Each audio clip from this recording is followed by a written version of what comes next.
Hello everyone, this is Gene Geog History, and today I want to do a different type of video where I want to generally talk about the Caribbean.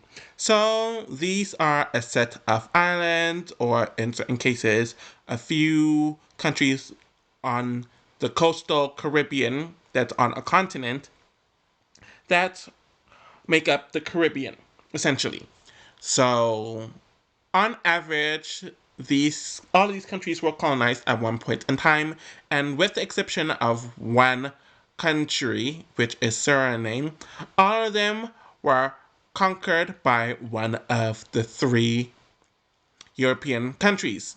So one of them is England, the other is French, and the last one is Spanish. So this comes into three categories. So the English forms the Anglo-Caribbean, the French forms the Franco-Caribbean, and the Spanish form the Hispanic Caribbean. And it's pretty self-explanatory. Anglo is English-speaking, Franco is French-speaking, and Hispanic is Spanish-speaking. So, because all of these countries in the Caribbean were conquered and colonized for centuries, obviously that translated into the language, the genetics, the culture, the food, so on and so forth. So despite most of these countries not being colonized anymore, the imprint is still there, and I want to discuss the three groups in a bit more detail. So I'm going to first start with the Franco-Caribbean. So these are the French-speaking countries or states of the Caribbean. So these are Caribbean countries that were colonized by the French during the transatlantic slave trade from about the 17th century onwards, with the decline taking place in the 19th century, but the imprint still remained in the countries that it inhabited in the Caribbean. So, the French Republic are countries or colonies or states that are legally a part of France. So, the French Republic is kind of the modern term for France. So, any places that are listed in this list that are in the Caribbean are technically a part of France, the country. So, what fits under the French Republic that are a part of the Caribbean is French Guyana, Guadeloupe, Martinique, Saint Martin, Saint Barthélemy, and Saint Martin. So all six of those places are officially a part of France. There are other places that aren't in the Caribbean that are a part of the French Republic, but obviously I'm specifically focusing on the Caribbean. And I'm making that distinction because there are countries that are a part of the French Republic that aren't a part of the French West Indies. And the French West Indies are specifically French islands in this case that are a part of the Caribbean. And it seems like they're not counting French Guiana as a part of it because it's technically on the landmass of South America. So for the islands that are part of the French West Indies are Guadeloupe, Martinique, Saint Martin, Saint Barthélemy, Marie Galante, Les Saints, and La Desirade. Now it is time to move on to the former French colonies. So I'm first going to talk about the sovereign states, and these are countries that were under French rule but are officially not under French rule whatsoever and are their own sovereign countries. So these are Haiti, Dominica, and St. Lucia. I know Haiti still, I believe their main language is French, and they're still a Francophone country, while Dominica and St. Lucia definitely were under French rule, but I believe their main languages are English, so there's that distinguish between them.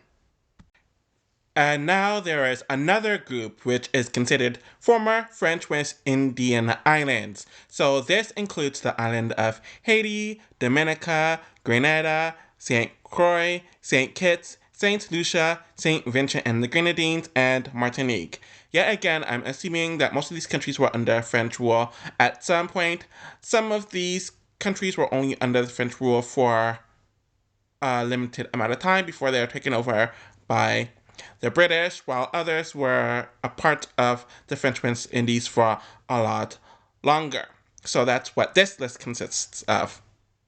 And now I'm going to discuss French or America or Franco-America as other people claim it to be, where this is the French-speaking community of people and the diaspora, notably tracing their origins and roots to New France, which is the early French colonization of the Americas. So in this list, it doesn't just solely consist of people from the Caribbean, but the Caribbean countries that I am listing in this is French Guyana, Guadeloupe, Haiti, Martinique, and Saint Barthélemy. Those are the ones that have French as their main language.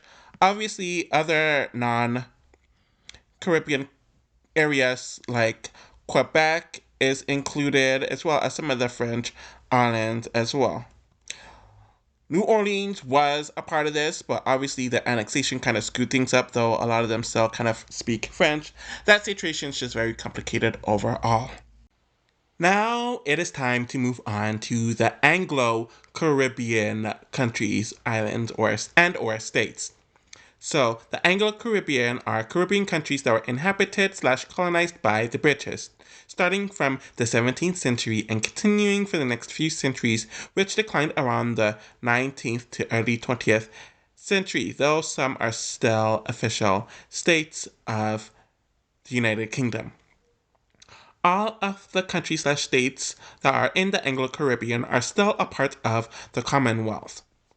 Speaking of the Commonwealth, so the first group is the Commonwealth Caribbean, which is a group of English-speaking sovereign states in the Caribbean, including both states and mainland countries in the Americas that were once a part of the British Empire and are still a part of the Caribbean, and are now members of the Commonwealth of Nations. The Commonwealth of Nations is a bunch of former and current British colonies, as well as Great Britain, that is a part of a group where they still have an allegiance to one another, and they have an association that they all work together throughout that group. So the Commonwealth Caribbean is also known as the English-speaking Caribbean, Anglophone Caribbean, Anglo-Caribbean, or English-speaking West Indies. So now I'm going to go into the countries that fits this. So the sovereign states that are a part of the Commonwealth Caribbean or the Anglo-Caribbean is Antigua and Barbuda, the Bahamas, Barbados, Belize, Dominica, Grenada, Guyana, Jamaica, St. Kitts and Nevis, St. Lucia, St. Vincent and the Grenadines, and Trinidad and Tobago. And it's interesting that Belize and Guyana are included in this, though the former is a part of Central America and the latter is South America. And I think the fact that they are Anglophone countries instead of Hispanic countries is why they are grouped in with the Caribbean more than Central or South America. Anyways, now we are going to move on to the British overseas territories that are a part of the Commonwealth Caribbean, which includes Anguilla, British Virgin Islands, Cayman Islands, Montserrat, and Turks and Caicos Islands. So the sovereign states are countries or states that were a part of Great Britain and were colonized by Great Britain, but they became independent, meaning they became their own countries and are no longer a part of the UK as a state. So these countries include Antigua and Barbuda, the Bahamas, Barbados, Belize, Dominica, Grenada, Guyana, Jamaica, St. Kitts and Nevis, St. Lucia, St. Vincent and the Grenadines, Trinidad and Tobago. So those are the countries that are sovereign states. Like I mentioned earlier, they are a part of the Commonwealth, but just because you are part of the Commonwealth doesn't mean that you are a part of that country. So I think that's one of the main differences between the Anglo-Caribbean compared to the Franco-Caribbean and the Hispanic Caribbean. But these countries essentially function on their own. They have their own prime minister or president or the equivalent thereof. They have their own states, parishes, provinces, or whatever the appropriate equivalent is for those countries, so on and so forth. We're going to move on to the British Overseas Territories, and the British Overseas Territories are 14 territories, essentially, that has a constitutional or historical link with the United Kingdom. But it's not a part of the United Kingdom, though it's still a part of its sovereign territory. So I guess it's kind of in that in between period, or that in between phase where it's not a part of the UK, but it's not its own sovereign country. So, yeah.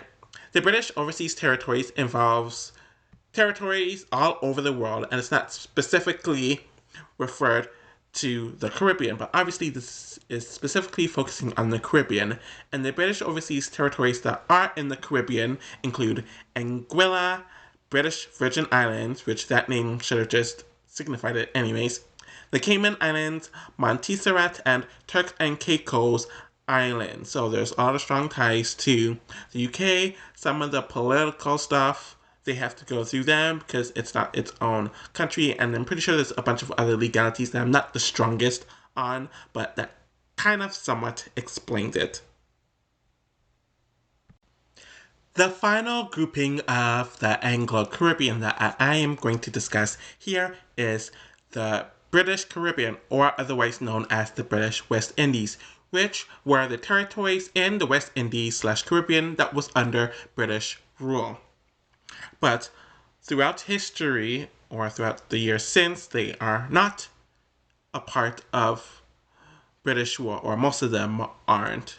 But this is pretty much talking about it in a past tense term, or a past tense viewpoint, since it mainly involves how it was during colonization. And obviously, this was done due to the Kingdom of England establishing a lot of colonies in the 17th century, and then things started getting divided, and countries started getting independent to become sovereign states, where all but 5 of them are sovereign states. With the 5 that are the exception are Anguilla, the British Virgin Islands, the Cayman Islands, Montserrat, and the Turks and Caicos Islands. So the countries that are a part, or were a part of the British Caribbean, is the Bahamas, Barbados, Belize, Bermuda, the British Leeward Islands, which includes Anguilla, Antigua, and Barbuda, the British Virgin Islands, Dominica, Montserrat, St. Kitts and Nevis. So those were the groups of islands that are part of the British Leeward Islands. Then there's the British Windward Islands, which includes Grenada, St. Lucia, St. Vincent and the Grenadines, the Cayman Islands. The British Windward Islands is just Grenada, St. Lucia, and St. Vincent and the Grenadines. After that, we're moving on to another group. So there's the Cayman Islands, then Guyana, then Jamaica, then Trinidad and Tobago, and lastly, Turks and Caicos Islands. And the final main group within the Caribbean that I am going to discuss here is the Spanish Caribbean. And they essentially are the first colonized group who came here, or who came here and actually planted themselves in where they didn't immediately leave, and they really imprinted on the Caribbean first, and they had longevity in regards to that. And I think that's the case because I believe the Portuguese may have arrived first, but then they left pretty quickly, so their imprint isn't that strong. Anyways, the Spanish Caribbean are Caribbean countries that were colonized/inhabited by the Spanish, which started from the 16th century and continued for several centuries after that, declining around the 19th to 20th centuries, though its impact is still undeniable and very present today. So there are 3 main islands/colonies that are a part of the Spanish Caribbean, and obviously they are Cuba, the Dominican Republic, and Puerto Rico. According to some research, there are a few others, but it's kind of confusing, where it mentions that coastal Venezuela is a part of the Caribbean. Someone state Venezuela is in the Caribbean, and I do know there are some islands that belong to Venezuela, so I guess that's why it's included. And it also mentions coastal Colombia on some sources as well, and there are also some islands that belong to Colombia that are a part of the Caribbean. But they're not really affirmed in the Caribbean, kind of like Guyana, French Guiana, or Belize are. And I think the main difference is that those 3 countries I just mentioned aren't Hispanic. They are either Francophone or Anglophone.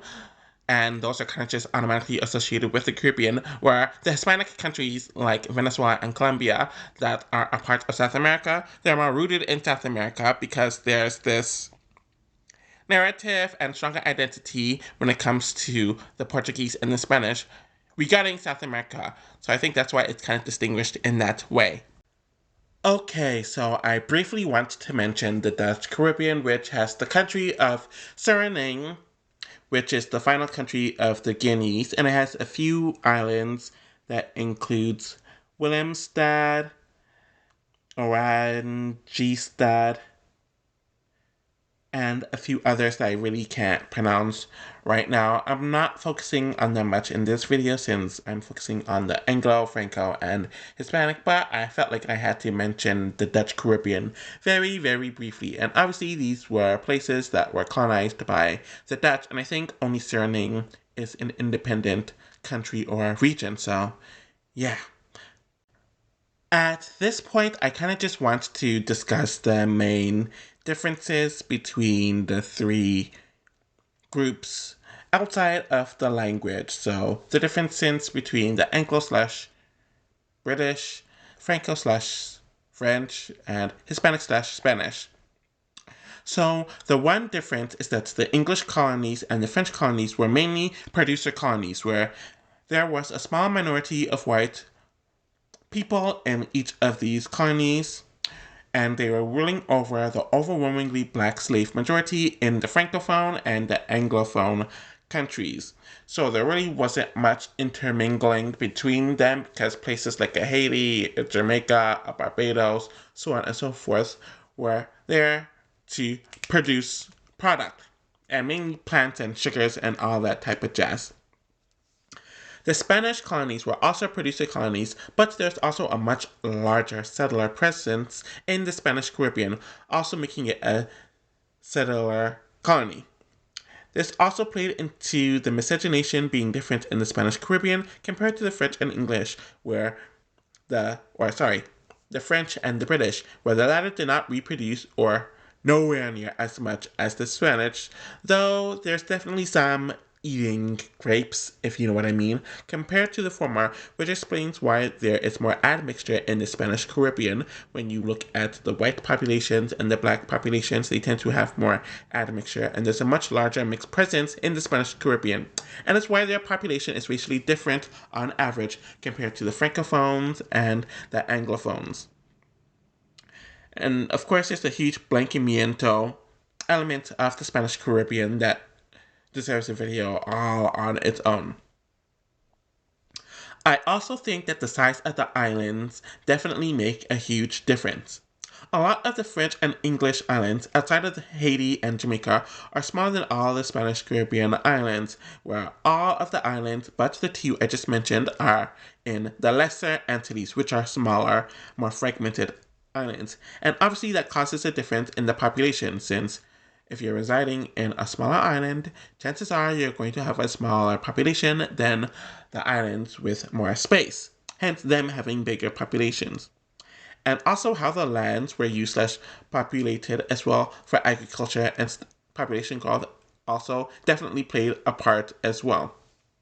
Where all three of the Spanish islands in the Caribbean are a part of the Greater Antilles, so there's more room for population to grow, for agriculture to grow, and due to that, I believe that the biggest population in the Caribbean are from the Spanish colonies, just due to Cuba, the Dominican Republic, and Puerto Rico being so much larger than most of the islands in the Caribbean, since they're all in the Greater Antilles. So regarding the languages, especially with the Franco and Anglo countries, the English, Creoles, and dialects aren't that far off from the English that was brought over from the UK, where the Franco Creoles are a lot more different than the French that was brought over from France, just from the little that I could research as well. So there's a lot more differences there compared to the Anglo ones. And it's pretty much the same thing. I don't know if the Spanish have like a Creole language. I know there's like a Dominican Spanish or Puerto Rican Spanish and stuff that's different from the Spanish that's brought in or that came from Spain, but I don't know if it's officially called a Creole, if that makes sense. Obviously, there are differences in their cultures, which their colonizers had influences on. So things like cuisine, certain holidays, dates, sports, game activities, even the wardrobe. So many other elements had influence from the colonizers. So obviously, the Spanish islands had influences from the Spanish culture. Same thing with the Franco islands having so much influence from the French culture, and the Anglo islands having a lot of influence from the British. Despite that, all three groups have a mix of West/Central African elements in addition to some Taino elements, though there's a lot more of that in the Spanish Caribbean than the other two due to there being more of a Taino presence in comparison. And obviously, like I just mentioned, they're going to be influenced by the colonizers as well. Though I will say that just from what I've researched, I do think the Franco and the Hispanic colonies have a lot more similarities when it comes to their culture compared to the Anglo, since France and Spain are Latin countries, French and Spanish are Latin languages, and their climate in so many ways are a lot more similar. So that's why I think when it comes to the cultural elements, the Hispanic and the French are more similar compared to the Anglo. So that is my quick little breakdown of the different type of Caribbean countries or colonies, mainly through the three big ones: the Anglo/English or British, the Franco/French, and the Hispanic/Spanish. So I'm definitely going to be doing a bit more breakdown of these Caribbean countries in many different ways. I'm also going to continue doing the ancestry stuff, but yeah, I'm definitely looking forward to doing more stuff like this. Thank whomever for watching, and I'll be back soon.